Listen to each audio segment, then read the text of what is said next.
can't tell Athena. Yeah, tell it. No, because you're going to put it somewhere. Athena's going to hear. No, she won't. Go ahead. Put it on YouTube. Yeah, I am. I don't put anything on YouTube. Just MySpace. Yeah. Everything's fine. Go ahead, tell her story. Okay, all right. So I get a phone call. I'm at Dillard's. I'm in the ladies' room. On the toilet. Not the toilet. I was like, The lobby area, you know, the pretty part, with the couches and all that. So I'm in there, and the phone rings. It's an 850. she's adding to the And it's story. an 850 area code phone number, so I'm like, okay, you know. And so I answered it, and she's like, hey, Rosie, how you doing? Blah, blah, blah. It's me, Dina. And I'm like, Dina? This is the 850 number. Are you here? Are you in Panama City? Oh my God.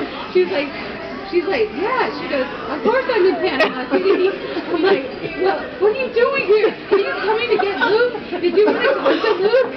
And she's like, no, I want to talk to you. I'm like, you do? I said, where are you? And she's like, no, it's me, Gina. You know, Jose's wife. I'm like, oh my God, I thought you were Fina. I thought you drove all the way from Mexico to come get Luke. I'm like, she'll stop at nothing. Come get Luke. You know, she already wanted Luke. Well, she didn't want to take it. We left her, she didn't want to leave. She didn't want to leave. She came to the car and got us out of the van, like, what? Yeah, she loves me, man. They love Luke. Figured they want, you know, that's part of her brother. It's her brother, her brother's son. That's it. Randy wanted to have her committed after the day. Yeah, Randy said, No, you didn't. No, she told me a story driving from